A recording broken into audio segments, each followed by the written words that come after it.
podcast coming up in a couple of days, and we're going to have another great show for you. And don't forget, you can watch us anytime, anywhere you podcast. Real Talk with the RN Diva and Pastor Robert. Say good night. Good night, folks. Thank you for hanging out with us. Appreciate you. Wait. I'm sorry. Wait. What happened? Oh my God. What? Ladies and gentlemen, this is not. Read the Superman Tiffany Henyard. Keep my name out of your mouth. Tiffany, settle down, honey. Settle down. Superman Tiffany Henyard, come through, girl. Come through, but settle down. Don't come on here with that foolishness. Okay, it's a public forum. She said she has a question. Superman Tiffany, what's your question? You want me? I've seen your link. You can come on now. It's not a problem. You want to come on now? Come on, Tiffany. I was like, wait, we got a comment. She's watching us on YouTube. Get your. Come on, Tiffany. Okay. Now see, the mayor. Tiffany. We didn't say anything about her. Not yet. Right? She's trying to come for me, trying to talk. First of all, sweetheart, I have vitiligo. Okay. And then I'm just going to leave it at that. But I'm going to tell you to mind your business. I'm not on here for a beauty show because I have no problems being who I am. Okay. So don't talk about makeup and this, that, and the other. You stop taking those people's money for your use, your personal use. Tiffany, don't come from that. Yeah. Tiffany, you don't want this, sis. This ain't what you want, love. This cannot be the real. This cannot be the real Tiffany. This talking about my makeup. Girl, look what she just said. Look at the last comment she just put on there. Log off hoe. Oh, Jesus. I'm going to give her the benefit of the doubt. That's somebody impersonating the mayor. I'm just going to give her that's somebody impersonating the mayor. That's not really her. If that is you, mayor, come on the line right now. I'll send you the link right now. Yeah, bring your ass. Come on, get on live. Let's see you, ho. You want to bring on? I'll see you bring on. Come on. Look, tell her to come on. Tell her who's. I'm scared. Baby, I've been to war. You tried me. Come on, Superman Tiffany Henyard. I don't, ladies and gentlemen. I don't believe it's her.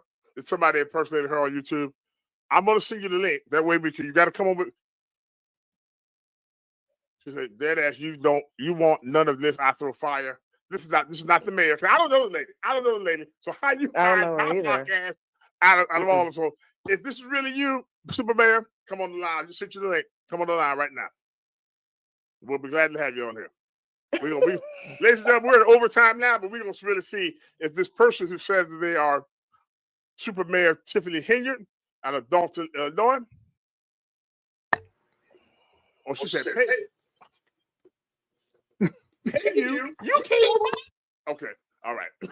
She said, "Girl, you got enough of them people money. You good? You could be sending us some money. Cash App us RN Diva 01. What? All right. Girl, bye. I think this is a hoax. I think it's a hoax. Somebody playing. Yeah, she can kick rocks. Ladies and gentlemen, send me some money to get my hair done and my makeup done. Send me a makeup artist. Well, that took a turn at the end, didn't it? That was fun. Did she call me a hoe? Ain't hoe with an E on the end. Oh, she called me a hoe. Well, Thursday night, we will be live again. If you want to come on in the comments Thursday night at 7:30 p.m. Eastern, 6:30 p.m. Central, we'll come on the line and we will make it happen. Oh, I wanted to make a comment about my t-shirt. Yeah.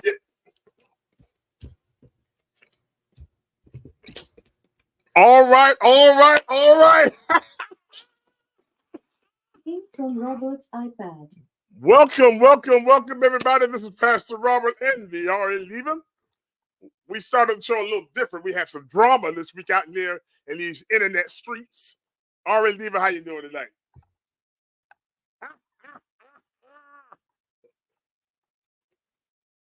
Yeah, I can hear you. Can't got your tongue?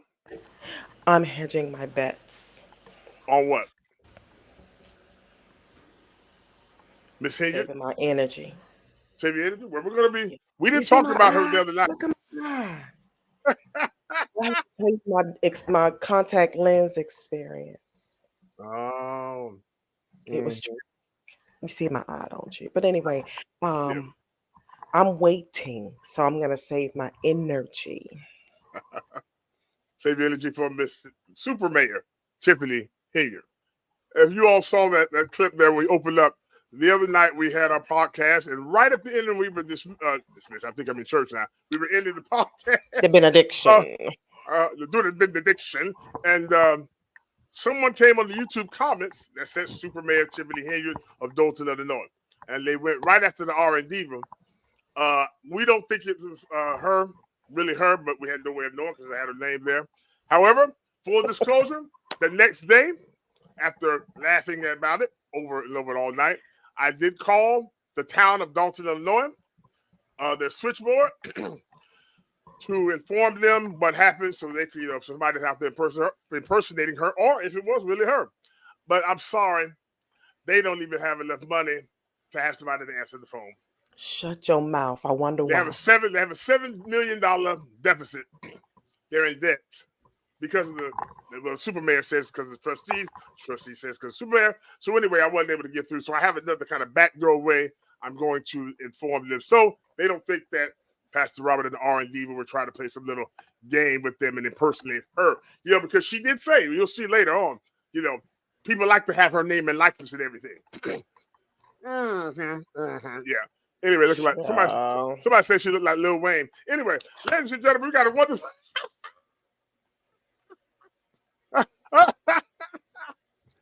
Yeah, that's what I heard. All right, ladies and gentlemen. So anyway, welcome to Real Talk with the RN Diva, Pastor Robert. This is Pastor Robert and RN Diva here. We're so glad that you joined us. Those of you on Facebook, come on and share this with some people. Get some likes, get some hearts and all that, and some stars. Those of you on X, go ahead and share this on your feed. And also, those of you, all 19,800 of you subscribers on YouTube, share this with everybody you know right now. It's time to get into what's going on in the world and with you. And I can't wait. We also have another of our very popular segment, Ask the RN Diva. Looking forward to that. Now, Diva, we're going to talk about Miss Henyard here for a second, aren't we? Yeah, let's explain the story. Yeah, let's get it. Come on. Now we're going to talk about it. Now we're finna talk about it. Y'all came for me the other day. It came straight for me. Somebody had a death wish. Yeah, it was something else there. Now, Miss Tiffany Henyard is the mayor of the town of Dalton, Illinois. It's a suburb of Chicago. With the people, I think 23,000 people in the city. It's small, smaller than Stewart. Okay, it is a predominantly black town. Has been historically. And so she, 3.5 years ago, she became the mayor. She was born and raised in that town. She became the mayor. She won with about 86% of the vote after whoever was the previous mayor had been there for many years. So, okay, she's young. She's ready to go get her. Well, ladies and gentlemen, there's a lot of dispute that's made national news because in 3 years, a little small town of 23,000 people, they fuss and fight and every day. The Lord said, the mayor has tried to bring them to another level, so she says. Or bring them down to another level. Yeah, because in 3 years now, they are $7 million in debt. How does a town of 23,000 run up $7 million debt in 3 years? Well, I'll tell you why. Miss Henyard she has a security detail. It rivals the Diva, watch this. Her security detail rivals the Secret Service. For 23,000 people. So what she's doing, she's paying the cops of the town. And how many cops are there? Ain't that many. Okay, but she's paying them all overtime when they do her detail. So what's happened is, for instance, 1 week, one cop got $13,000 in a 2-week pay period because of overtime. So you let that add up over a couple months. Whoa. They pick her up in the morning, take her to the grocery store, take her to her office, take her wherever she goes. Oh yeah, she's there because people have been making threats to her, so she needs her protection. Oh, that's more. I'm going to play a clip in a moment here. I'm going to give you an article. There's also and show you an article when they have their weekly or monthly city council meetings that she chairs, she has been known to show up in a Nino Brown outfit, even with the little fake little dog. You don't believe Stop Nino it. Brown? No. Come on. Like Martin did with the dog. Did you see that episode of Martin? Yeah. She did not. That's why she need a security detail, because she out there with that foolishness. Somebody gonna be waiting on her around the building. She better knock it off. She has done all kinds of things. She's taking her staff to Las Vegas' conferences, for the city, and they stayed in the Four Seasons, flew first class, Anyway, so there's a lot of things like that. See why you can't let black people have nothing? See what I'm trying to say? You see what? You're going to see there's a theme, as you saw on the thumbnail, there's a theme of this podcast, Girls Gone Wild. And so we're going to be talking about black women in leadership, and seeing how they're going so wild. So there's a lot of stuff going on. And these heifers making me look bad. These heifers are making me look bad. Like listen, y'all go sit y'all maggot. Not yet. Hold it down. Here's the thing about it. To bring it up to the current, because of all the controversy, Tiffany Henyard went on Roland Martin last week. And to I don't know what happened to Roland. I don't know if he got, I don't know. Because Roland normally is a bulldog when you interview him. Right. He's gonna challenge you, and he gave her all softball questions, didn't give her much pushback at all, and she was allegedly lying from one end of the interview to the other. He didn't realize that until they were talking about her foundation. Yes, in 3 years she started a cancer foundation because her mother died of cancer. Okay, it's called the Tiffany Henyard Cancer Care Foundation, something like that. Not even after her mother, but after her. Right. But here's the thing. She said to Roland, and she said to other people in other interviews, she has nothing to do with that foundation. She's not on the board, she's not on the office or anything like that. However, but it's for her mother. But I don't even know, because what happened was she said that to Roland. The very next day, somebody sent Roland a clip from their city council meeting. Ooh. Where she says, I started this foundation. So she lied at it. Oh, she lied. She lied with the truth to do, the old folks say. Oh my Lord, she lied at it. She lied like a rug. So now Roland, now he's after her. But here's the thing about it. The reason why there's controversy about the foundation is because the state of Illinois has shut it down because they have not filed the paperwork properly to be able to receive donations. But they've been receiving donations. Ooh, she said she don't have anything to do with it because she said she don't have anything to do with it because she's not on the board or anything. They just wanted to use her name and likeness because she's so popular. That's what she said, literally. That's what she said. So let's go to the article here. It's so much with this child, and I say child because she old enough to be. I'm old enough to be a pappy. But this Are girl you here. Pappy? Okay. Do you think my children look like Lil Wayne? Listen. Nope. You got some pretty churn. Thank you very much. All right, here, let's go to the article here. This is from Fox 32, who they have been doing an incredible job trying to run her down and get some answers on a lot of stuff that she's doing. Let's go over here. I'll read this one. Fox 32 in Chicago. Dolton Mayor Tiffany Henyard sued by church for alleged discrimination. What's that date on there? March 7th. Okay. That's what? Today. Dolton Mayor Tiffany Henyard is facing another hurdle after a lawsuit accuses her of discriminating against a church. Redeemed Christian Church of God Resurrection Power Assembly. Oh, God.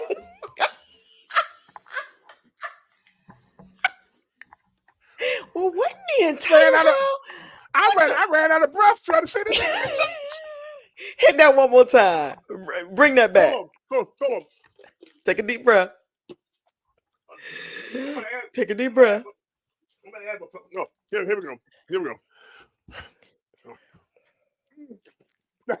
You so extra. Woo! I lost my breath trying to say that name. I wonder if they're still from that. Okay, let's start over. Redeemed Christian Church of God Resurrection Power Assembly. That's a goddamn string. Alleges the mayor and the village failed to apply Dalton's zoning code by preventing the church from renovating the building it purchased. Wow. If those of you coming on in, Glenda and Karen, go ahead and give us some hearts, say hello over there. Those of you on Facebook and YouTube and on Twitter, they say the property's zoning allows religious institutions. Pastor Stephen something said the church needed more space due to an increase in attendance. The South Suburban Church has opened in Dalton for the past 10 years after moving the congregation from South Holland to Calumet City. The law firm representing the church issued this statement to Fox 32 in this case. In all my years, I've never seen such a blatant disregard for an ordinance and religious civil rights. Religious institutions are permitted in the area under the zoning code. She don't want the people to have church. She going to hell. She going straight to West Hell. Oh, my goodness. Here it is. Earlier this week, Henyard vetoed a resolution that was passed by the village board last month to investigate her spending. Gosh. The resolution received unanimous support and mandated that the mayor to submit the village's financial records and call for an FBI investigation. All right. That's just the tip of the iceberg. Go ahead, Diva. She is your classic narcissist. I don't know why I'm having a lag. I don't know what's going on. I think it's when you go big like that. Anyway, I digress. She's the biggest narcissist. First of all, I don't go to church, but I don't think you should be messing with the church. If the people want to put some paint on the walls over at the church house with 35 names in front of it, I don't think you need to be doing that to them people. So listen, here's the thing. What's that? If she doesn't like you or you don't do something to her liking, if you're not on her agenda, she's going to knock everything. She's going to knock it down. Yeah. And I think that's really sad. So how quickly can they get her out of office? I mean, what do they need to do? Well, she's up for re-election, I think, the end of this year. So her term. No. But the state attorney general of Illinois launched an investigation about 2 weeks ago. So, because this is the thing about it, there's $7 million in debt, but they haven't been paying their bills. And she says they're going to her, and she says, I'm not the trustees, talk to the trustees. So it's just a back and forth there. And I'm gonna play your clip because please do. I was watching one of their city council meetings, and it's a whole Broadway production. Hey, it's a doozy. Oh, it's a doozy. But they were in there last night when I was watching them from this week's one. They were in there. I guarantee you, they were fussing like a church business meeting. One was going on, and she said, "You be quiet. I'm the leader." That's what she said. I'm the leader. I was like, "Oh my God!" They were off the chain. I'm gonna go ahead and play this clip here, and from WGN, and this is gonna be a doozy here. This is gonna be a doozy right here. She always keeps something going on. She always got something going on. Let's add a bit here, and then we'll be right back while this story plays. Small South suburb with big bills and leaders with expensive taste. Last night, we showed you how some residents and elected officials claim the local mayor retaliates against people who don't support her. Well, tonight we look at a spending spree that's also causing questions and concern. Again, investigative reporter Ben Bradley. 40 minutes south of Chicago, you'll find Dalton, Illinois. The median income is $24,000 a year. And yet the mayor collects more than 10 times that amount from various elected positions. And as we found, a paycheck isn't the only perk. In South Suburban Dalton, the economic challenges run deep. We still have areas that need trees cut, streets paved, alleys paved, sidewalks fixed. It's a lot of that going on. And a lot that's being spent, not on critical repairs, but on travel, meals, and more by many top village officials. It's an issue. It's been an issue for some time. We just look up and we're paying for stuff. And it just makes no sense. He's just doing what he wants to do. None of them do the things that we do. We're the only ones making sure y'all streets get paid, find ways to fix what is broken. She is Mayor Tiffany Henyard.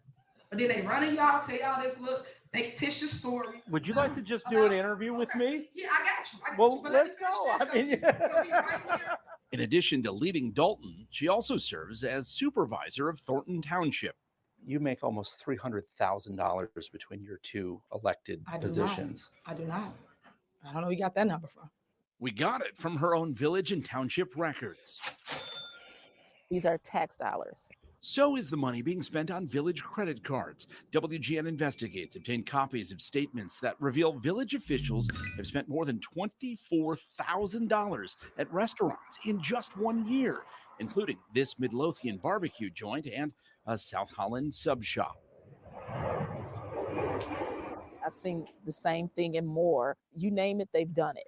Other questionable expenses include the streaming service Hulu, flights to Texas, Alabama, and Missouri, and hotel rooms in nearby suburbs, including Madison and Elk Grove Village, plus thousands of dollars spent at a hotel in downstate Pontiac. My take is this: if they are going to something that's going to benefit the village, that's fine. But from my standpoint of view, these things don't benefit the village at all. And then there are the trips to Las Vegas. Mayor Henyard and other top officials traveled to Sin City in May to attend a shopping center conference. It's unclear if it helped Dalton land any deals. Don't have a clue. We're all in the dark. Not only are the residents in the dark, but the trustees are also in the dark as well. I do not handle anything as relates to with credit cards. As you heard me speak today in my board meeting about, I do not handle that. Some of those charges are for you, though. No, sir. You didn't go to Las Vegas?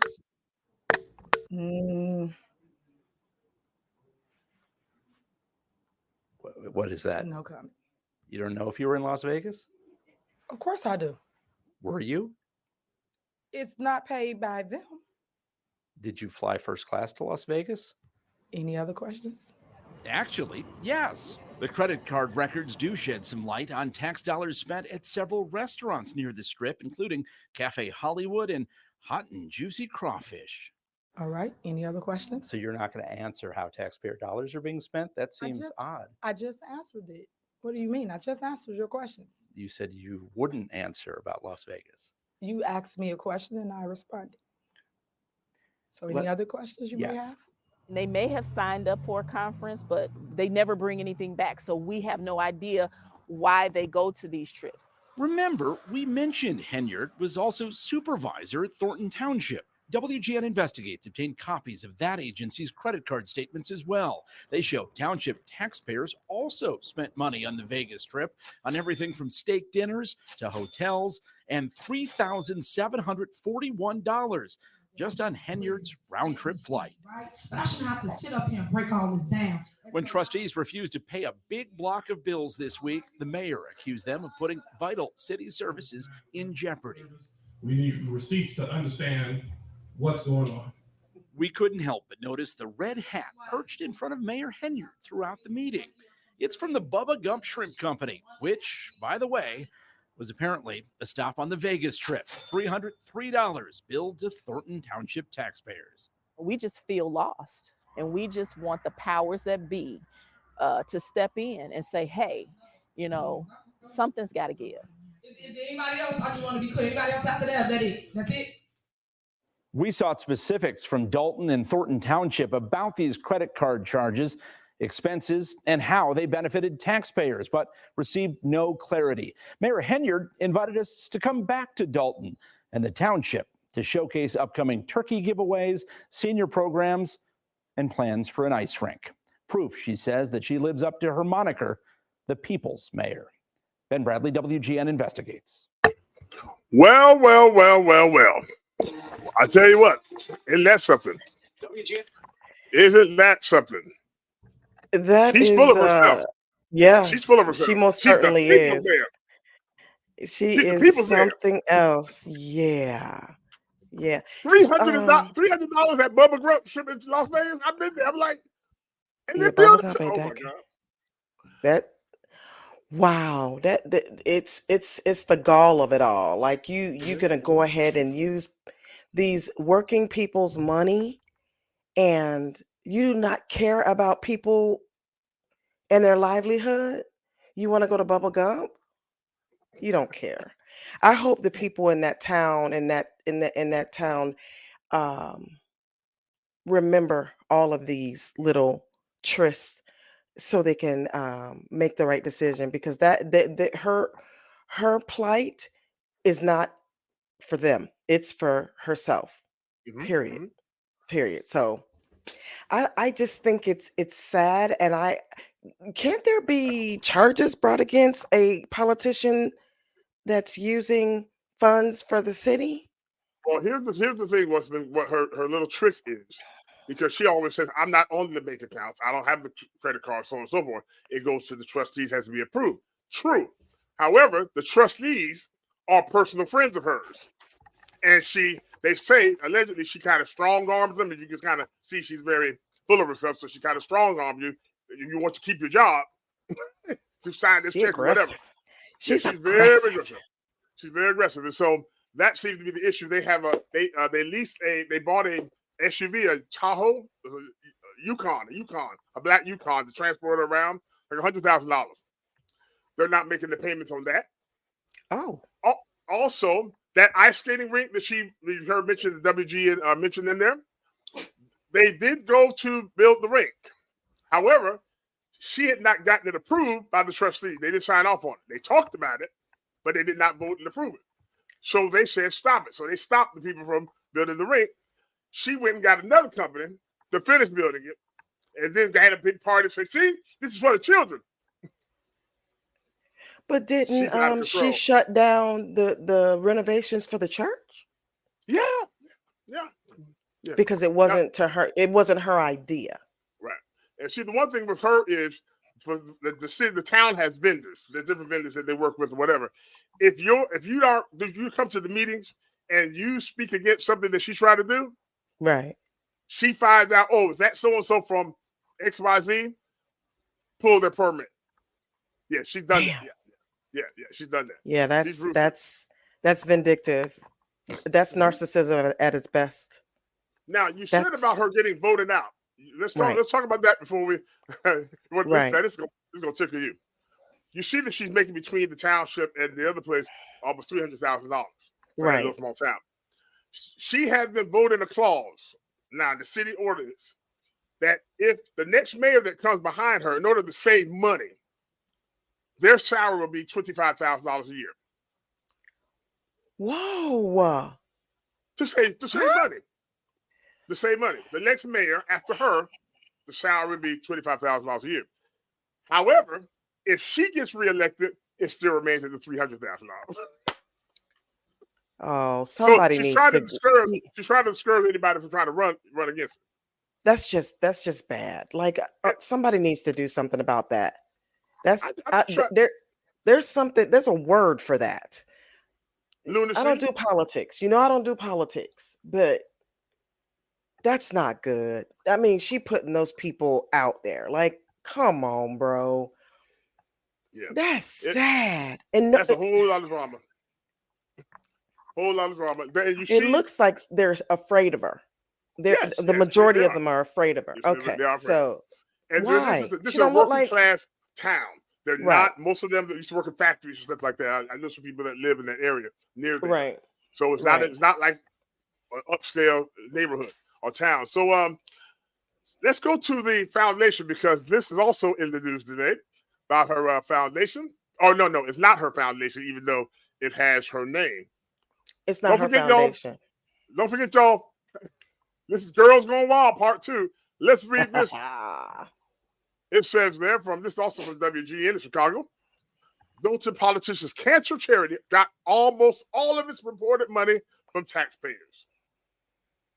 After months of silence, a representative of the Tiffany Henyard Cares Foundation finally responded to the Illinois Attorney General's demand for records, but the filing was incomplete and lacked key records that would show how it operates and collects and spends its money. Well, that's a surprise. It comes as Dalton Mayor and Thornton Township Supervisor Tiffany Henyard has recently tried to distance herself from her namesake charity as she's faced questions about spending, leadership style, and transparency while in office. Look at what it says here. A representative from the foundation wrote in the charity's registration statement filed by the Attorney General that the organization only raised $13,000 in its first few months of existence. WGN Investigates has reported that the Thornton Township Board, which is controlled by Henyard, transferred, watch this, $10,000 to the foundation days after it was created. So they didn't raise it. She just transferred it from one town account to the foundation. Ooh, these are two different towns? Yes. These are two separate towns? Yes. Mm-hmm. She's going to jail. I just tell you right now, you can't do that. She's about to get 3 hots in a cot. Listen, didn't they say that their cop cars are in jeopardy of being repossessed? Yes. She bought. Where they do that at, bruh? Where they do that at? What city you know? Cop cars. 6 what Chargers or something, and they're at the trustees are like, hey, ain't nobody paying this, and these folks about to get they patrol cars. Can you imagine one morning seeing 6 police cars on the back of a flatbed being repossessed? That's where they are right now because they haven't paid the bill on. My God. Let's go back here to the cancer charity. It says here that she transferred $10,000 to the foundation days after it was created. That's in addition to the $10,248 charged to township credit cards for hotels along the route of a Tiffany Henyard Cares walk from Dalton to Springfield in 2002. So the Attorney General said, you're not going to give us any records, shut it down. So they gave some records, but it was incomplete. Then she got the heat. She said, well, I don't have anything to do with it. They're just using my name. No, it's not happening. So here it is here. However, since the foundation failed to file tax documents, that's a surprise, with the Attorney General's office, including a Form 990, which details revenue, expenditures, and income, the foundation's financial activities since its inception remain unclear. So basically, they were receiving money, transferring money, and not giving the financial report to the state or anybody else. Well, I mean, come on. My goodness. Listen, people. All of you there in Dalton, Illinois, don't be foolish. Don't be stupid. And don't be scared. And don't be scared. And don't be scared.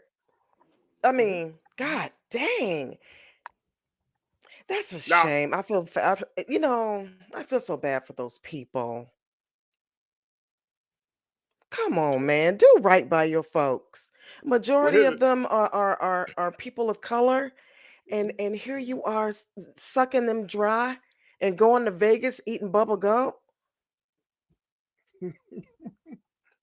Woo! Hey, you all in the comments, put your comments down below. On YouTube and Facebook and on Twitter, you can also tweet this out. What do you think? It's a time for Super Mayor. That's what she calls herself.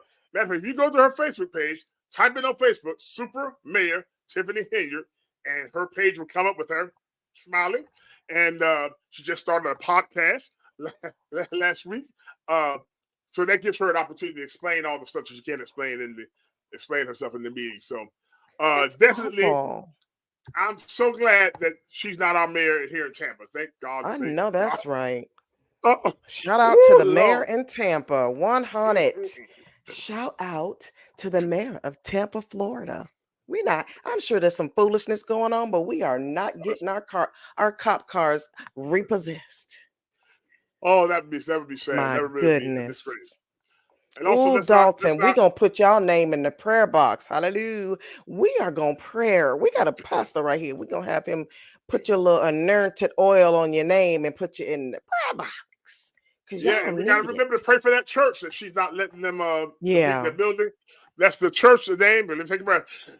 Redeemed Christian Church of God, Resurrection Power Assembly. Let's pray for them. Incorporated. International. Okay, y'all. LLC.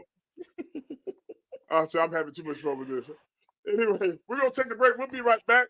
And we're going to hear from one of our sponsors, A.S. Costanza Enterprises. Right, so Okay, what are you waiting for? Okay, so you know you need to get ready for spring break, right? Well, here's the time. Here's the time. Now's the time.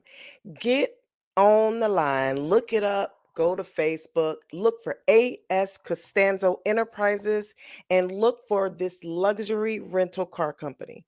Listen, folks, these are the people that will show you a fleet of cars beyond your wildest imagination. You know you want to drive a Phantom. You want to get up in there and floss in a Phantom or supercars and electric cars. Listen, these these cars are what you need. Just go try it out. I'm telling you, try an electric car. I think they're great. I know I have one. So go try it out. Go over to A.S. Costanzo Enterprises at Turo Car Rentals. It's a private car rental agency run by a really good friend of mine and her husband, and they service Dade, Broward, and Palm Beach counties. It's a 5-star luxury car service, folks. If you can think it, they most likely have it. So go rent it, get yourself something squared away for the spring break with y'all kids and ripping and running up to Disney World. Drop those kids off at Disney World and you get in the car and you and your honey just be stunting. Do what you need to do to keep you happy. Happiness is the key. I'm gonna stop being silly. But anyway, so like I said, spring break is coming up and you guys need to try this rental company. Turo Car Rentals, private car rentals at A.S. Costanzo Enterprises, LLC.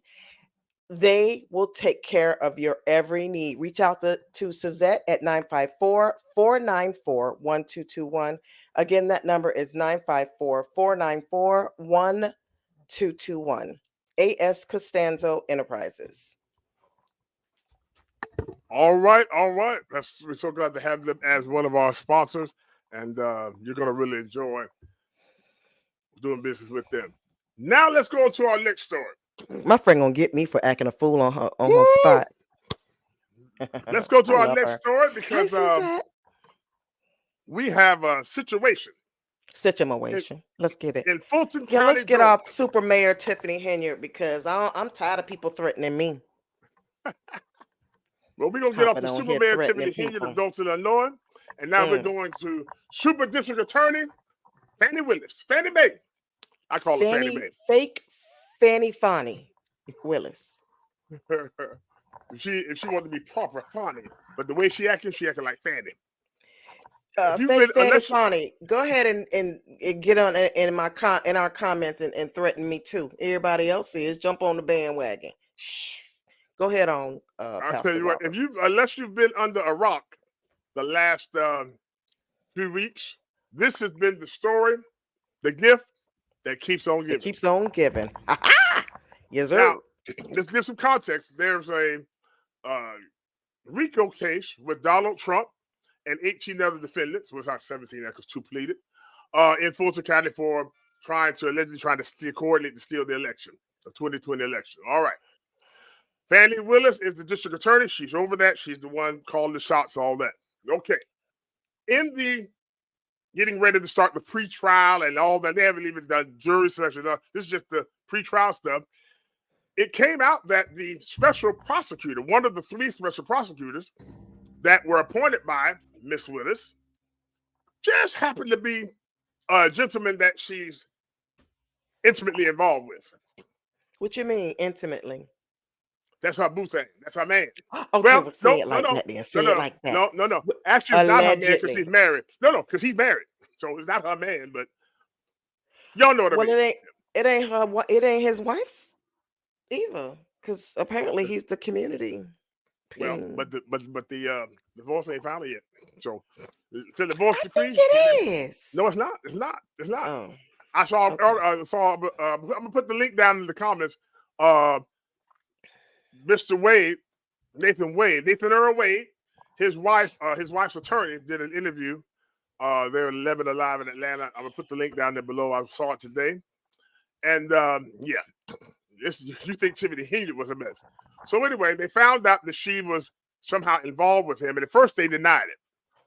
However, when they had to get under oath about 2 weeks ago, they went on ahead and said, "Well, yeah, we are, but it's only just been for this short period of time, for 2022 and part of 2023." Here's the thing about it: if you watch that day, she was not compelled to testify. Okay, matter of fact, her team was in there arguing for her not to be able to testify, but her office is right down the hallway in the courthouse, and so she must have been listening. A little birdie must have told her they were talking about her, so she stormed in there in that pink dress, and she demanded that she wanted to testify. You know what I'm saying? And there's something to say, you have the right to remain silent. Yeah, Anything she you didn't say do that. can and will be used against you in the court of She law. didn't do that. She didn't do that. Forgot She her was a Miranda pit bull. rights. She was a pit bull in a skirt. She didn't do that. She showed out. Yeah. She acted a fool. And because she did that, and I was sitting there watching that day, and I was like, uh-oh. And every time she said something, I'm like, uh-oh. Because she was just trying to deal worse in the moment. But she didn't realize everything she says is on the record. For instance, she made the comment that when her and Mr. Wade would travel to Aruba and Belize and all these other places, Bahamas and Florida and Napa Valley and California, he paid it on this business credit card. He's a lawyer as well, but she said she always paid him back. Okay. Well, they want to see the receipts. You're a public official. Well, I don't have no receipts. My word is good enough. Well, how did you pay him back? I paid him back with cash. Yeah, but that trip cost $4,000. So you gave her $2,000 cash? She said, yeah. I keep $10,000, $15,000 at home, cash at my home. So now you've already tipped off the IRS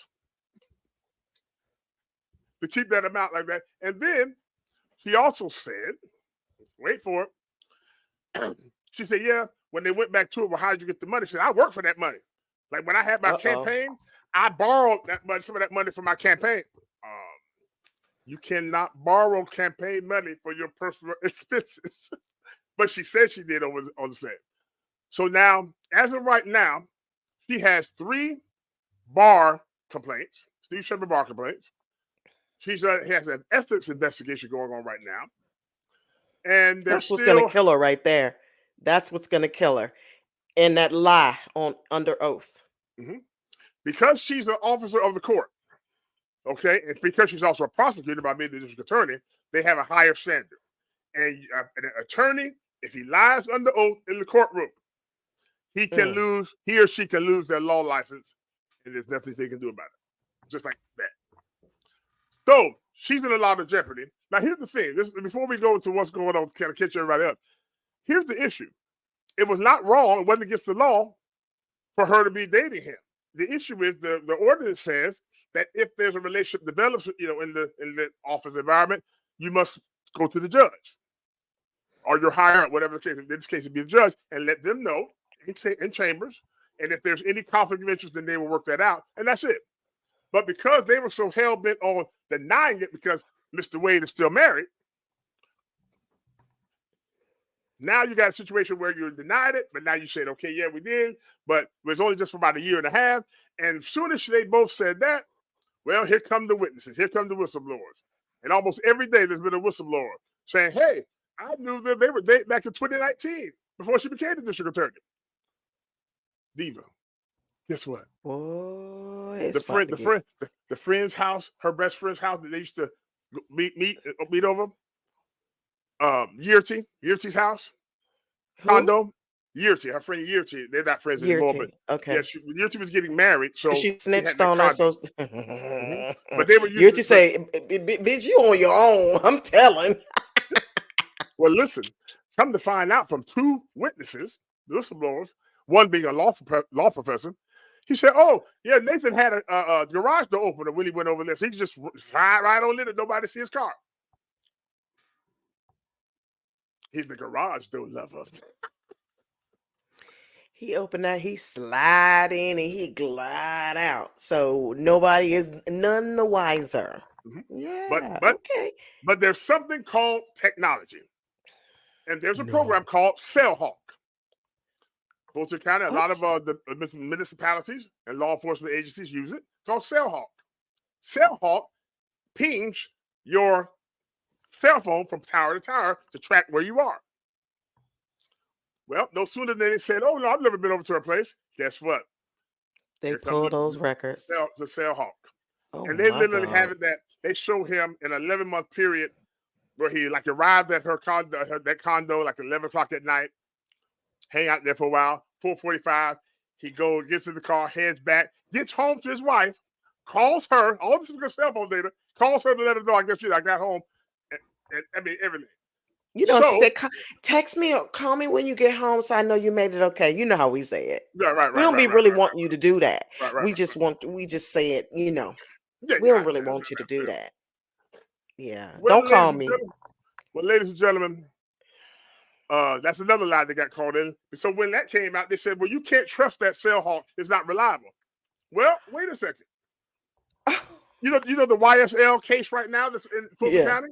Yeah. They're using the CellHawk technology in that case. So how you say it don't work and you want to use it? So they're getting caught in lies on top of lies on top of lies. And remember something. The old man once said, the old politician said, it's not the crime as much, but the cover-up. Right. Mm-hmm. Right. Now, so let me ask you some questions about the little dumbass dummy that she's spending time with. Mm-hmm. He's never been a special prosecutor. He's never tried a case like this before, ever, never, ever. Right? So, with that being said, you knew something was untoward when you bring this guy on a case this big. Mm-hmm. This is the biggest of the biggest cases. Oh, yeah. Against Teflon Don. Mm-hmm. So he must have been putting it down in order for you to want to bring him on to have your boo thing with you and near you at all times. So do you think it was all just a ploy so they could go and travel together, or what do you think that it was behind? What was it, just the peen, or what? I mean, what we working with here? Well, I'm gonna answer that because there's an article that I will show here. They kind of do a summary of where they are from the other day. Listen, this thing about it. They have 19 defendants. She made the decision, I want to try all 19 at the same time. Oh, she is a narcissist. There's no courthouse. There's no courthouse big enough to hold 19 defendants, a jury, and however many lawyers are with those 19 defendants. So what they've had to do now is they're going to split it up into three, the 19 into three. So they have to have the trial 3 times, basically. They would just say one set. But if they do it that way, it's going to take 3 years. Because they'll take that long. Now, if they would have done one person at a time, it might have been a month per trial. But because they got to do it like that, it's going to take 3 years. So some of you may not realize Mr. Wade has been awarded a contract salary of nearly $700,000 a year to be the special prosecutor. There's other 2 special prosecutors, or people that really do the work of special prosecution. They're only getting about $100,000 a year, and one like $125,000. Okay. Here's the thing about it. What we found out the other day. You know, attorneys bill their hours. This is gonna blow your mind, Diva. This is gonna blow your mind. They bill their hours, but they also have a cap. The government, they put a cap on it. You can only go so much per month. Well, the other 2 special prosecutors have been capped at $15,000 a month. So they're however much work they do in that month, it can't exceed $15,000, right? Mr. Wade's cap is $35,000 a month.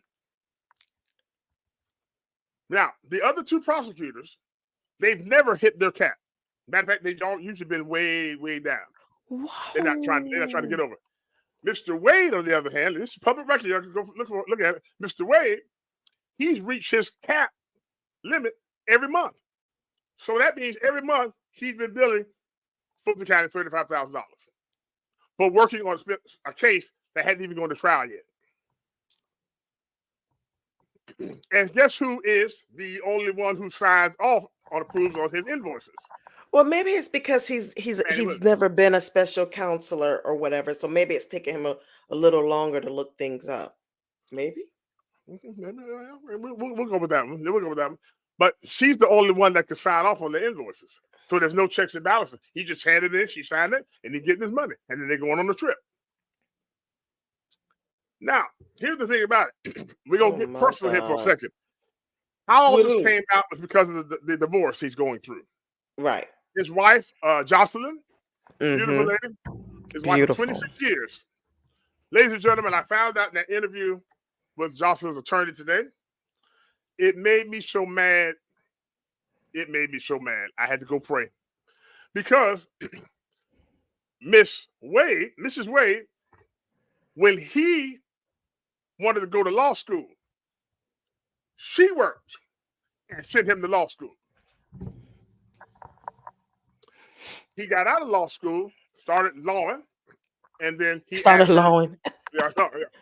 Lawing, a line, whatever, one of them. He asked her to stay home to raise the children, be a full-time mom. Nothing wrong with that.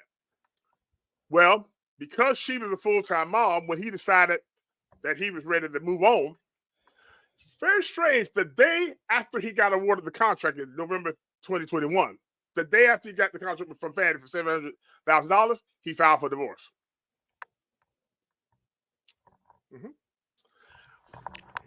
Oh, but it gets worse because what happened is this. Can't get no worse. Can't get any worse. Oh, yes, it can. Watch this. So what he did then is now he filed for divorce. So then he decided when the kids went off to school, back to school, they went to take the baby out of school. They got 2 children to college. They both went up there, took the children to school, whatever, dropped them off. When he came back, the next day, he moves her out. Wait. Whoa. Hold on. Do you understand the words that are coming out of my mouth? He moved who out? The daughter? No, his wife. He told the lady to get out? In a matter of speaking. Now, doesn't she have medical problems? Yes. And what he did was, when he filed for the divorce, she was on his medical plan with the law firm, his law firm, he's a partner of. Well, when he filed for divorce, he took her off his plan. Now, imagine, she didn't have a job because she'd been home raising the children. He going to hell. He going straight to hell. I don't give a rap. Put your comment down below, y'all. Put your comment down below. He is going straight to hell. It gets worse. How could you do that to that lady? Oh, my God. Oh, my goodness. Well, I'm going to tell you right now, Jocelyn Wade, if you ever see this, sweetheart, and you listen, we standing behind you 10 toes down. But I'm going to tell you right now, sis, if you got a medical problem and you looking that good, my hat's off to you. And we are sending you strong backing and very, very prayers. So here's the thing. Prayers. Here's the thing. So how this all came out was the beginning of this year, because he filed in November 2021. Ooh, he going to West Hale. It's still been, nothing's been done with it because he won't give up the right information. Certain information, he's dragging it out. But he did his interrogatories in his financial affidavit. And in financial affidavit, he said that he was only making $2,000 a month, so he could not afford to pay spousal support, which she was entitled to. Absolutely. Well, absolutely entitled to. He got the contract. Remember, the day after he got the contract, that's when he filed for divorce. His wife didn't know anything about it. His wife just found out about the $700,000 a year contract with Fani in January of this year, 2024. On television, I was hearing, wow. So wow. He was saying he couldn't afford to pay her spousal support, when in actuality, he was getting $700,000 a year. But what he did was this. Because he's an attorney, he put it in a special escrow account. When he would get paid, he put it in an escrow account that you use for when you have a settlement and everything with the client. Right. That's not supposed to be for personal use. That's for very Right. specific use. That's where he's been putting the money. So it never touches his account. So you subpoena his account, there's nothing there. Whoa. Yes, I got that from the article, from the interview from her attorney. So he's been playing a lot of games. And so he had to go back and amend that now when it all came out that he was making $700,000 a year, because that means he was lying on in the divorce proceeding as an attorney. And so there's another perjurer. He perjured himself again. So my damn. That made me so mad because I'm like, look, if you want to do all that, fine. But you should have left the house. He should have left the house. Man that kept her on the shirt. Yes, absolutely. Absolutely. He's a whole piece of POS. He is a piece of shit because that lady put you through college, bro. I heard that today. I said, oh my God. Mr. A5A. Y'all A5As, get y'all brother. Because he done acted a whole fool behind this beautiful woman of color. Oh my damn. So here we are now. Then Fani, about a month ago, Fannie Mae made an indirect threat to his wife because his wife's attorney subpoenaed her to be a witness in the divorce proceedings. Right. She said no because she's an officer of the court and she doesn't have time to do that. Oh, she ain't got time?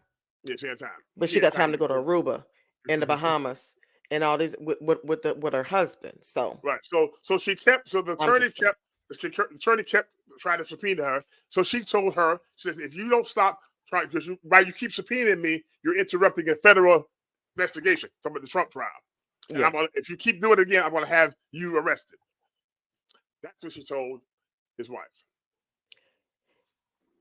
And so Fannie Mae, ooh, she playing dirty. As bad as the super mayor Tiffany Henyard. Yeah, that's horrible. That's the karma. That ain't against the law, coming but back that's just unethical, completely unethical and uncouth. So now here we are, and it's just been a lot of stuff we find. A lot of stuff is coming out. Now we know why Terrence Bradley, his former best friend and law partner, now we know why he was running his mouth all over town and everything, because he was upset. He was his divorce attorney, and they all were friends. So he did not, in fact, number one, he was cheating. He did the man thing. I ain't gonna say nothing about you cheating on your wife with man code. Okay, but when he went to file for the divorce, y'all with that foolishness, men are so stupid. Pulled him to have to be the divorce attorney. He saw him trying to dog him out. He said, "Oh no! You are not gonna sit there and do her like that." So they had a falling out because what Wade was doing all the paperwork and just telling his attorney Bradley just sign it. So he wanted him to be in cahoots with his hiding money and all that kind of stuff. He said no, so that's why they fell out. So Bradley hasn't been dead. He hasn't been dead. Mm-hmm. So according to him and according to some other people, they've been dating since 2019, even before she became district attorney. And matter of fact, Nathan Wade was her transition team leader when she became district attorney. And his wife didn't know a thing. Oh my God. So, Mr. Wade, normally I say, you know what? I have respect. You messed up. You screwed up. Right. Sometimes we fall down, but we get up. But when I heard that, what he did to his wife and how he did it, that's low down. I have no respect for him. He can't come back to the respect. No, because there was no need for that. Because you know the cliche, right? You're leaving her for this one. Right. Y'all ain't gonna last. How you get him is how you lose him. Because Fanny, but wait. Remember what her father said on the stand. That he never knew anything about her and Mr. Wade because she said she had a boyfriend that lived with her. He was a DJ. So when her father moved with her during the pandemic, her boyfriend, who worked for the city, was also a DJ. He said, "Yeah, because I used to have to push all his DJ equipment." So while he was living with her, she was still messing with Wade. A little nasty stuff. Yeah. Because they've been messing around since 2019. This guy was 20. I wonder who this guy is. I wonder if they'll get him to come out. He gonna come out soon enough. We gonna find out who he is. Well, here's the issue. The reason the Trump whistleblowers are coming forward now because they feel like they got a window of opportunity. But a lot of people are just afraid because she runs that department. Oh, they finna get rid of her, so they can stop being afraid. She's about to get the boot.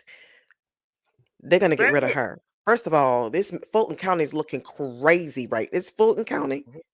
Fulton County, yeah. One of my favorite one of my favorite judges is in Fulton County. Manning. Oh, okay. Let's go. Move on. Let's go. That's horrible. It's a mess. It's a mess. It's a mess. Now I'm gonna want you to look at this from Business Insider. Diva, you want to read that one? Can you see that one? I can see the headline. Trump DA Fani Willis credibility has been shot over messy testimony, but perjury charges are very unlikely, legal experts say. All right, this is from Business Insider on March 6th, and it reads that DA Fani Willis' credibility has been damaged following a misconduct hearing. Go ahead and read the next two. Can you see that? Her credibility has been damaged following a misconduct hearing. The hearing related to the romance of Willis and the man she hired to lead the Georgia case against Donald Trump. Despite questionable testimony, possible perjury charges are very unlikely, and I wonder why that is. Those of you put your comments down below. Do you think she should be charged with perjury? Absolutely. I'm gonna put my comment. She should be charged. Even she's held to a higher standard. Right. She's the officer of the court. She's an officer of the court. So she should be charged even more harshly than the average Joe walking on the street. In a fiery, emotional testimony, the Georgia district attorney prosecuting Trump and his allies on election interference charges defended her romantic relationship with the lawyer she hired to lead the probe. Mind you, he's leading the probe. He's never done. There's a whole lot of probing going on. It's a whole lot of probing, but it ain't got nothing to do with this case. But I digress. Insisting they didn't start dating until after she appointed him in 2021. Lies. That's been proven that is a lie. Too many people are coming out. 2 witnesses who testified last month during a days-long evidentiary hearing on the matter have cast doubt on Fulton County DA fake Fani Willis story, making it clear that someone is lying under oath. I wonder who that is. Despite the conflicting stories, Despite the conflicting stories, though, the likelihood that Willis or anyone else involved in the case will ever face perjury charges over their testimony is slim to none, 2 legal experts told Business Insider. It's possible, but unlikely unless there's something that is more of a smoking gun. Ramani, the president and co-founder of West Coast Trial Lawyers, said there's plenty of evidence that shows Willis and Wade could have lied on the witness stand during the hearing, but said it's probably not enough to support a potential prosecution on perjury charges. Well, you don't want to. They're gonna let them off? No, they're just saying a possibility. But look, let's do the big picture. $35,000 view. Because the deputy district attorney of Cobb County, the next county up, Marietta, she has come forth now as a whistleblower. And she Fani? On Fani. Oh, snap. So that tells me that her colleagues, they aren't in her corner. No, so she's been ruling with an iron fist. So she's going to testify. And then there's another law professor there in that area as well who's going to testify because this woman, this lady actually heard Fani talking to Terrence Bradley on the telephone. Terrence Bradley, for some reason, happened to be in her office. Fani called him. Maybe she was on speakerphone or I don't know, but Fani called him, and that's when it's this September 2023. And Fani said, and I'm paraphrasing, but basically she said, hey, look, they're on to us. They just started an investigation. Don't say anything to anybody. And again, that was in the presence of somebody else that's also an officer of the court. So here's what's going to happen. Even if they don't get on the perjury, they may get the bigger charges because that's witness tampering, that's witness intimidation. Hello, you can't tell somebody. There's too many charges there for there not at least one to be taken seriously. So one of them, first of all, I'm going to tell you something right now. Teflon Don is not going to let this go down.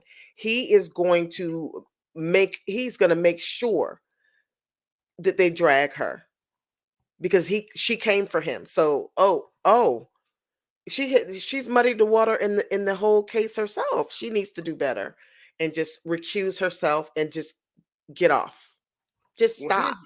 Here's the irony of it all. The very things that she's accusing him and the others of RICO, that's what they're doing. Hiding money. And that RICO ain't nothing to mess with. Listen, the clears will get you about that RICO. Okay. Mm-hmm. The clears will get you about that RICO. Okay. Keep playing. Listen.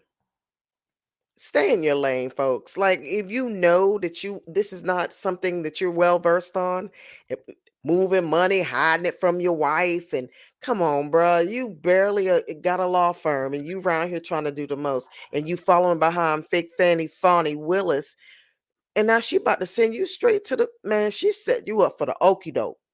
She just set you up for the okie doke. He won't be able to practice law anymore in Fulton County. He won't be able to. And definitely Terrence Bradley won't because he runs his mouth too much.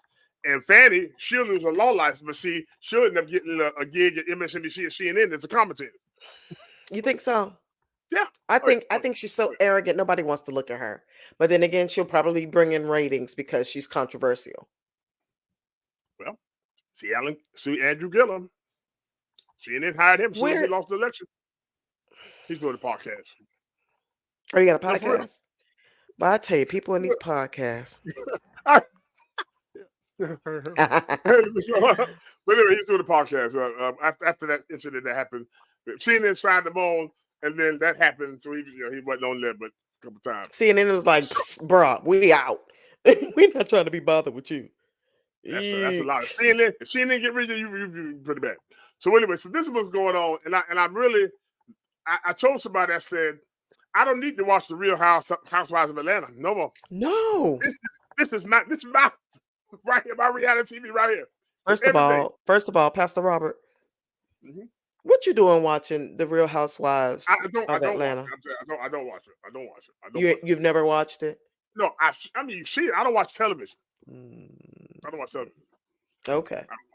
All right. Okay. But baby, if I were a television watcher, this is my entertainment. This is my movie right here. I mean, it got me. They were supposed to have an ethics board was supposed to have a thing today. What happened? The ethics board was supposed to have a something today. However, for Fani to review some stuff, and you know what she told them? Y'all don't have jurisdiction over me. What she said? What? Y'all don't have jurisdiction over me. Oh, well, it's not. She's still at it. It's shy. She has not humbled herself yet. So they canceled the meeting. She said, "Well, that's true. We're not over you, but we're an ethics board." So that was supposed to be straight today. So he's gonna go ahead and keep on doing it. But listen, we gotta think about this for a second. Think about what you're doing, folks.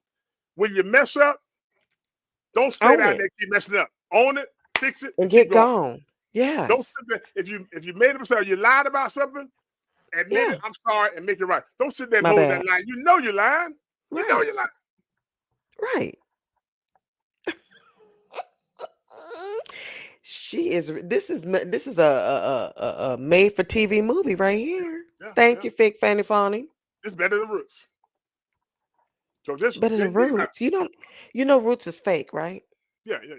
Is it not real? Don't play with me, boy. But listen, anyway, her name, regardless of what happens, whether she gets this bar, going down in infamy. Yeah. Her name for the rest, Fani Willis. That's it. She's the internet wonder. Now you can see she actually has aspirations. She wants to be the governor of Georgia eventually. Child, please. How you gonna do that and come behind? Stacey Abrams? Well, Stacey Abrams wasn't the governor. Well, she was the No, what? she wasn't. The She wasn't nothing. she was the mayor. She didn't win. She didn't win. She was the What? governor. First, I'm She concerned. said no. She the first time she lost and she said she won. She was the She rightful trying to pull governor. a Donald Trump. My God. Right. Oh, But when she did it, it was all right. When he did it, they say insurrection. But anyway, so that's when she ran the second time. She still lost because all the black men in Georgia, they didn't vote for her. that's effed up. So there you go. Thanks, So, no, thanks for the unity. Thanks for the unity, bruh. Thanks for the unity. well, She she should have got with discarded. the Masons. She did not. My understanding was she was out there campaigning and she never reached out to them. Never even nothing. It's like they were non-existent. And we know that there's a lot of black men that either can't vote or are incarcerated. Right. But the ones that's out there trying to do the work. And so they realized that she would never engage with them, never. And so they were like, you know what? No. And that cost her the election the second time. So the key of that story is never discount somebody. No, you always no gonna need matter what. somebody to help you. Right. That's right. So now keeping with our theme. Oh, here comes another one. Girls Go Wild, part 2. Lord have mercy. We had Tiffany Henyard. This a hot girl summer. What is we doing? And now watch this. We have, and we're gonna This is stay our favorite. We're gonna stay here in Fulton County. We're gonna stay in the county. We're gonna stay in Georgia. Okay. Let's find it right here because this one. Oh, this one's gonna be fine because this one's gonna make you holler. So because there's a city council woman named Natalie Hall. Natalie Hall. And Natalie has an interesting story because she had a chief of staff that she hired. And it's gonna go bad so quick. Gentlemen, and apparently during that time, blessings, Deidre. Also, how you doing? God bless you. Good to see you. Basically, they started having a little tryst, kind of like Fani and Nathan, but they weren't married, Well, he decided, you know what? This is enough. Enough. We only say, you just say, let's call it quits. She couldn't handle it. And so our city council lady, Miss Natalie Hall, and I'm not just going to say allegedly because this has now been tried in court, she kind of became, did that fatal attraction thing, a stalking type thing, kind of, if I can't have you, ain't nobody else going to have you, that type of thing. She seems to be a little older than him, so she old school. Okay, first of all, well, I said just a little older. She looks like how old is it? How old is she? I don't know. We're gonna find out in a second. Okay, hit it. So what happened was she would not leave him alone. Bro, trying to do his work, trying to do his job, still got to go to work every day and work with her. They said she put an air tag on him, on his car, so she could know where he was. Good old Apple. And he ended up suing for sexual discrimination. And won. Yeah. Let's read this. Fulton County Commissioner Natalie Hall sexually discriminated against her former chief of staff, Judge rules. What's the date on that? January 12th, 2024. Deidre said, oh, Lord. I know. Deidre, it's about to get worse. All right. How old is she? I need to know that age, though. Come on. A federal judge ruled Friday afternoon that Fulton County Commissioner Natalie Hall did sexually discriminate against her former chief of staff.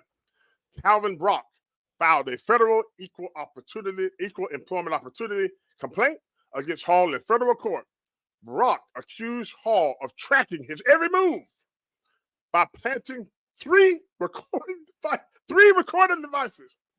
Not one, not two. In his vehicles. 3?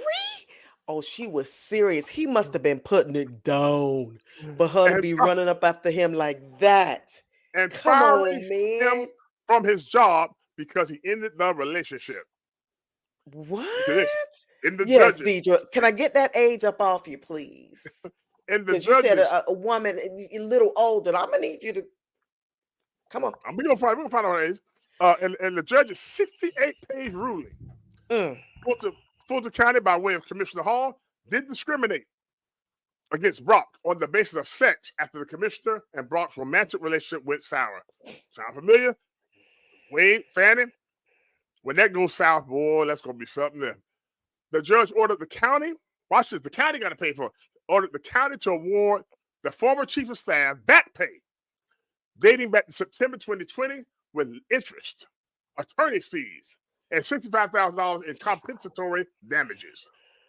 In addition to monetary damages, the judge ordered the county to provide supervisory training for Commissioner Hall. The judges also required the county to post EEOC decision, as well as the remedies and work area where employees frequent and post the decision on every county website. There was no jury in the case, so the ruling was handed down by the judge, stemming from arguments heard during an August hearing. So, and this just happened. Here's the thing about it: they're doing the budget now, and guess what? They're having to cut some programs because they got to pay that $900,000. She's 44, by the way. That girl lived 57. 40. Oh, watch your mouth, sir. Come on. Hey, okay, Deidre, it gets gooder and gooder.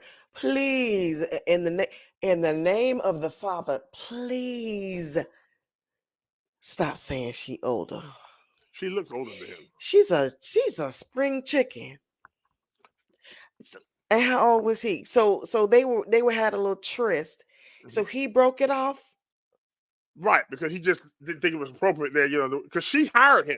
But I heard today that when she hired him, she sought him out and hired him. So she's, there's a shortage of heterosexual black men in Atlanta.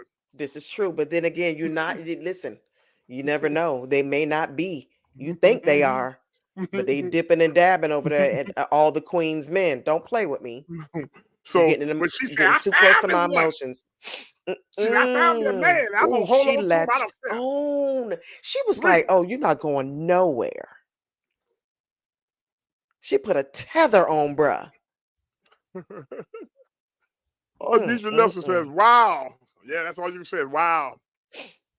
She put a tether on it. Listen, what's his name? I need to holler at him if he doing it like Brock. that. Brock. Because she had wide open. She might have had cobwebs and stuff, and he might have blew her back out. But I'm just saying. Yeah, but the taxpayer got to pay for it. Now the taxpayer's mad. By the way, he's now changed professions. He's doing internet security. He said he able to get out of bed. He really ran away. He got them $900,000. Yeah, right. Ooh. Listen, I'm looking for a career change. I might need to get with somebody real quick and then switch out on them. What? That's a big come up real quick. Listen, and that's the thing about it is, watch this now. Watch this. Again, this is all in Fulton County, Georgia, where the county seat is Atlanta, hot Atlanta. Listen, my favorite judge is there. Judge Manning. Listen, everybody ain't dirty and crooked. Judge Manning is the bomb. But this is tragedy. This is sad. Boy, I tell you, folks are losing their mind. They are losing their mind. Gone. They are gone. They are gone. I'm trying. Over some peen. That's the thing. Listen, I haven't met any. They're gonna let me finish this statement. He's 38. Y'all gonna let me finish the statement. I ain't run into a peen yet. That's gonna make me act a fool. I'm not doing it. The thing about this, Fani paid that boy $700,000, Nathan Wade, just so she could have him right there. This woman here hired him just so she could have him right there. It says something. I don't know what it says. And it says something. It says narcissist and it says desperate. It says desperate. It most certainly says desperate. Is that what it is? Yes. It says desperate. Well, y'all women got to get it together. You tried it. We ain't doing it by ourselves. Somebody with the peen. He was Right trying or to do the wrong. respectable thing. He was trying to do the respectable thing. I don't want to be doing my boss in the workplace.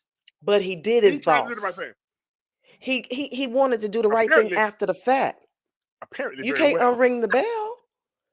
In the immortal words of the Judge Judy, you can't unring the bell. It's like you get the steak and you eat it, you got to pay for it. That's what Judge Judy say all the time. I don't even know what the hell that means, but apparently it's something. It's an analogy, and we're yeah. But Clearly. Too late, bro. You already been in the woo-ha. But let bygones be bygones. If it's over, let it be over. We're in the workplace. Now, if they weren't in the workplace, then fine. But come on, that was her boss. She was his boss. Well, okay, but she didn't twist his arm and snatch his peen. Did right, she? but she should have respected him. But he said enough is enough. That's it. Because if the situation reversed, usually we're used to seeing it's the man that's the boss, and he overpowers his secretary or somebody and all that kind of stuff, and he's just such a dog. Oh, now she. But now when it's a woman like Fani or a woman like Natalie Hall, oh well, he made the decision. Come on now. She's just as wrong as if it was a man doing it to a young lady. Listen, they are both equally wrong. They're grown ass people. Don't shake your head. No, she had the power. No, she had the power. No, she was the boss. Stop it. No, she had the power. I'm not doing that. I'm not doing that. Nope. It's a power dynamic. He had the upper hand. She fired him when he didn't do it. She had the upper hand. He couldn't fire her. He did fire her. I think both of them have equal culpability. That's what I think. Put your comments down below. We're going to discuss this one because we want to hear what you all have to think about this. But what's blowing my mind is her putting these air tags on him. Lady, first of all, I'm about to go out to my car right now, and I need to check my car for air tags because if I need to make sure folks is not looking for me and following me and keeping track of me because I'm scandalous. Fire in the hole. I'm scandalous. Like that's why I ain't got no man. I ain't got no man because I'm not gonna act right, and I ain't got $900,000. She say fire in the hole. Well, I'll tell you what. All I know is, DJ, we need you on every live. Come on, every live. We need you in them comments. I don't know, but I'll tell you this. I respect him because, again, he knew it was a very hostile situation. And she proved it. When he did not do it, she fired him. She fired him. Took away his livelihood just because he wouldn't do. Shut it. That sound good? That sound good? Did he not get anything out of this?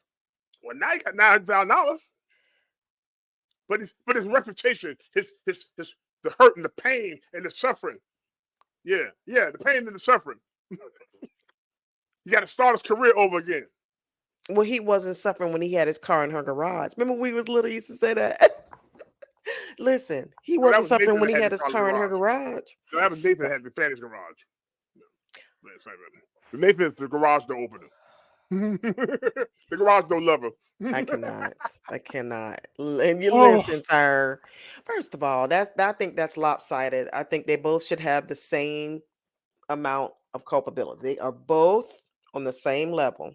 You would say that as a woman, yeah. I'm playing like y'all out here with the Confucius, Well, all I know is this: if you're in Fulton County, you better check. Better check your business. Listen, if you're in Fulton County, your road's gonna start to be jacked up. Your lights not gonna be. Your lights gonna be falling down, and there ain't gonna be no waterworks out there trying to help you with the plumbing. None of that because $900,000 went to the boy who was sleeping with is she a commissioner? Natalie Hall. Yeah. Mm-hmm. Yeah, they had to cut the little children's basketball program. Some basketball program. Now, if you wonder why them kids out there vandalizing everything, there you go. $900,000 that could have had them in their Boys and Girls Club, but you no. know what? I don't think Natalie learned her lesson because after they awarded this, the Channel 2 there in Atlanta went to interview her after a city council meeting or whatever, and she pushed the report out the way. She aggressive with it. She pushed it. Yeah, she pushed it. Now you mad. Now you in your feelings. You in your feelings because you got caught, Natalie Hall. You better settle down. Have several seats. You the one that looking crazy. I was trying to save you, Natalie, but I'm gonna come for you. Natalie. Huh? All for some pain? I promise you it's not worth it. It's never worth it. I'm not fighting over none. I ain't gonna lie for none. Wait a minute. I'm take that back. I'll get back to you. I'll get back to you because I got this one that yeah. So anyway, praise the Lord. So the issue is there's a whole lot going on there in Fulton County. A lot. Atlanta, Sin City. And we need to pray for them because let's think about it. You got the district attorney of Fulton County going through all this, right? And the county commissioner is the same county. That's too much. That's too much drama. That's way too much drama going on in leadership. What is that? Where you at, madam? Okay. She's at Tampa. She's a Tampa leader. Listen, we don't have all that foolishness here in Tampa. Listen, we don't do that in Tampa. We just listen. Let me just tell you this. I'm embarrassed by these women acting a damn monkey out here because we should be setting the standard. Like, first of all, everything starts with the Black woman. You know what I'm saying? Everything starts with the Black woman, our strength, our abilities. We start it all. So now y'all out here running amok. You out here running amok. I love that word, amok. Anyway, you out here running amok and people looking at us side eye like, see, we shouldn't have never let you get up in here. Now you up in here with the Confuciusness. Yeah, that's the bad part about it is that you hate. In all seriousness, we're making jokes, but sometimes you have to have gallows humor. But the thing about it is this: we have a lot of people that are doing a lot of things, and now the Black woman has had the opportunity now to come up and lead. We have a half black female vice president, and all that, and maybe president because I don't know what's going to happen to Joe. But anyway, so we got all that going on. So this is the opportunity that they can show this is right. Show strength. But man, when they go to acting like this, it's embarrassing. It is. It's embarrassing. Listen, another woman out there just acting Yeah. Well, at least she didn't show up without no Spanx on, no girdle or no slip. Thick Fani was out there with the cinnamon rolls and everything. Your mama told you to put on a slip and a girdle or something. You get your stuff. All these different shapewears and stuff. Lady, find you something. Get you a GoFundMe page or something and get you some shapewear. But at least Natalie Hall looked nice and put together. Right, but I think it has a lot to do. Some of this has to do with self-esteem and self-worth, because Fani, they say she's worth $8 million. So you tell me you worth $8 million. She was broke. Well, again, right? I don't know, but then that's what they estimate her wealth or worth or whatever case. So if you got $8 million, you can pay people well to feed you, dress you, clothe you, and come out. You'll never come out not looking right. Right. But you know what? You can still look right, but you got to have the right mindset. Right. Still be trash. Because seriously, when she came out there and got up on that stand, she literally looked like she was about to pop them earrings out. And I know how that is. About to pop those earrings out and throw down. Like, that's crazy. Oh, man. She ain't got no friends. Nobody told her don't go out there doing that. Well, she didn't keep her friends. She didn't keep friends because you keep hearing these stories where she fell out with the person. Yeah, so she didn't keep friends. Right. That says something there. It's really sad because she's got the whole. I mean, she literally has her hands on the biggest criminal case in American history, and you blew it. Just being selfish. It's foolish and narcissistic. Yeah. And Confuciousness. Yeah. This is why we did this. This is why we did this right here. I just want to show you. Girls Gone Wild Part 2. Tiffany Henyard, Fani, Willis. We had Leticia Jane. We didn't get to her tonight. And then also we talk about Natalie Hall. But listen, I really want our Black women to have this opportunity. Don't blow it. Don't blow it. Don't blow it. Get your behind up there in the largest platform, and everybody's looking at you, and you out there stealing people's money, threatening your side piece's wife, who happens to have a medical condition. Oh, the karma that is coming to you. Stand by, because it's coming full force. Think about it. It's my thing with Fani. Fani could have come in there. She didn't have to, but if she was going to come in there, she should have come in there with such class. Yes, and spoke few words, but meaning. Less is more. Then they would say, you know what? Whatever it is, we're gonna leave her alone. Right. But she ain't nothing to mess with. But she showed her hand. Yeah. She definitely showed her hand. Miss Natalie Hall, I know she wanted Calvin, and Calvin wouldn't, and all of that. She just took her L. So you know what? I'll get me somebody else. Yeah. He wasn't the only one. Oh, bless his heart. He the only one that's paid her attention. Okay, Natalie. He wanted a few there in Atlanta, but still. I mean, yeah, that number is shrinking. That number is shrinking. Yeah. So it's really sad that tells you, even though they have all this ability and knowledge and expertise and intelligence to do these great things, still idiots. You don't deal with that stuff on the inside. Right. That little girl on the inside, you'll have problems. You're gonna go wild. Absolutely. Gonna go wild. You got here wide open. Hey, Kimmy, good to see you. You so here wide open.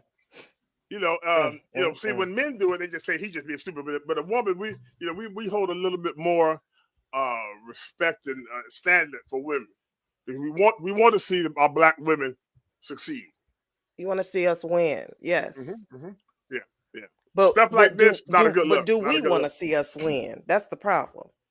Do we want to see us win? Other women, come on.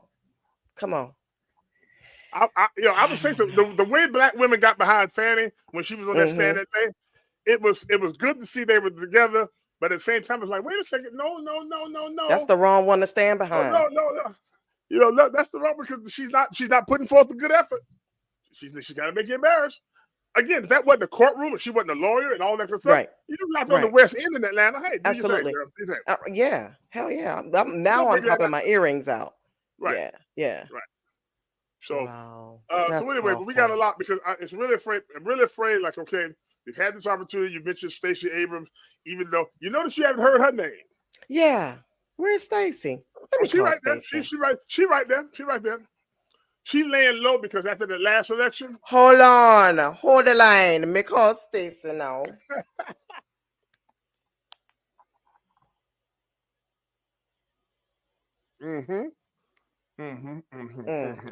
Went to voicemail.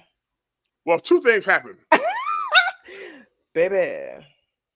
The organization that she founded, the voter rights organization that she founded to get people registered to vote, they've had some financial. Oh no! Now everybody's tanking. What the hell? Yeah. So the organization's been under investigation. That was about a year ago. So that's why it's like you're not hearing her. She's laying low. I haven't heard anything about Stacey. Yeah, that's why. Here's a article just from a couple of weeks ago, about a month ago. Abrams found fair right lays off. She had to lay off staff, pare back services, all kind of stuff. Stacey. Yeah. There was some misappropriation of funds, so then the money they thought they had wasn't there. So now she had to lay off people and all kind of stuff. So now to be investigated because it wasn't 501c4, a nonprofit, tax exempt political organization. So, well, But you know she writes romance novels. Erotic romance novels under a pen name, under a different name, under a pseudonym. Stacy. But I can see that. Stacy, call fake Fani Willis. She know they at the beach. And write her story and put your little extra erotic twist on it. And I'm gonna tell you that's a bestseller. Call fake Lady Fani. I'm telling you, I got you. Listen, I'm your PR. I got you. Go on, Stacy. Call her. I can see why she wrote erotic romance novels under a assumed name. See, I could never do that. I could never do that. You know why? Because somebody's gonna know it's me, and they're gonna tell. Well, it's fiction. It's fiction. No, I'm saying what she was like. Yeah, but you know, I'm talking about me. Oh, okay. I mean, well, it might be some the X-rated section. But listen, facts is stranger than fiction. But Stacy, Stacy hadn't been married or anything like that, and so no children. So she put all her love interest into writing her books, her romance novels. Woo woo woo. Woo woo woo. I told you, no day at the beach. So you got to do. If she no day at the beach, just take the afternoon in the rain. Anyway, my God. That was a good one there. Thank you very much. Two shows tonight, 7 to 10 o'clock. So you got Stacey Abrams there. She's laying low because she's on with all that. So she's smart. Sometimes you got to know when to just. I'm a girlfriend. I'm praying for you, but you got to fight this by yourself. But who's gonna stand up there with Fani the way she acted? Well, somebody will, but everybody else gonna be like, whatever happened to the prosecutor or whatever, the DA up in New York that was going after Donald Trump? Oh, she's there. Matter of fact, she got booed today. She had something for the fire department there in New York City. Well, she got to speak. They just booed her out off the stage. Oh. Okay, well, there's that. Okay, yeah. Well, it's a shame. It's a shame. But here's the thing about it. We taking L's, man. We taking number L's, ladies. Yeah. We are taking L's. It's rough. Girls going wild. But I think everybody all need to kind of take a step back, breathe, and say, let me reassess how I'm presenting myself.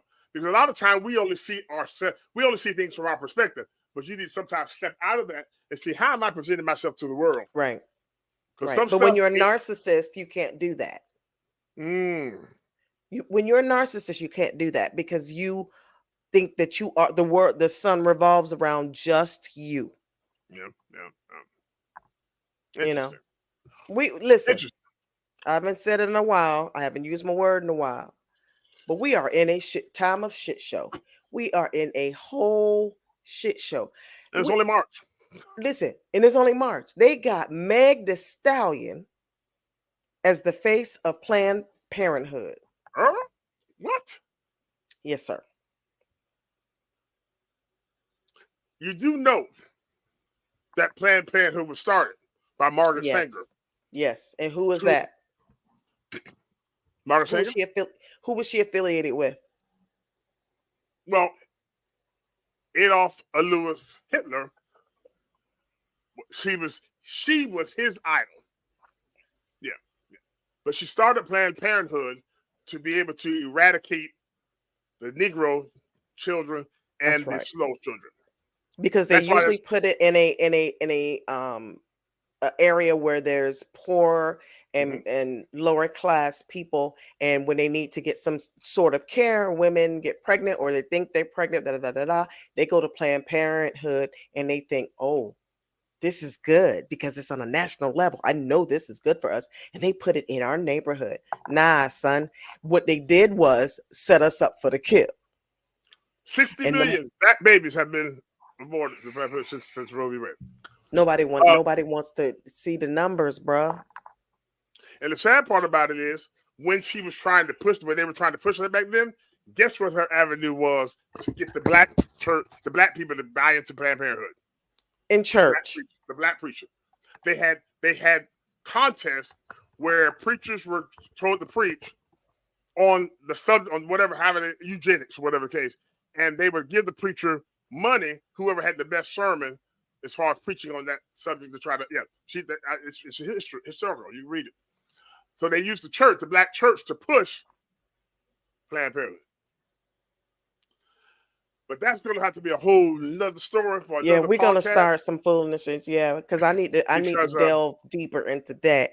And I also need to talk to you about these churches, these black churches, and carrying on. I got a bunch of questions. I don't go to church. I don't go to funerals or nothing like that. Hey, Yolanda, hey, Richard.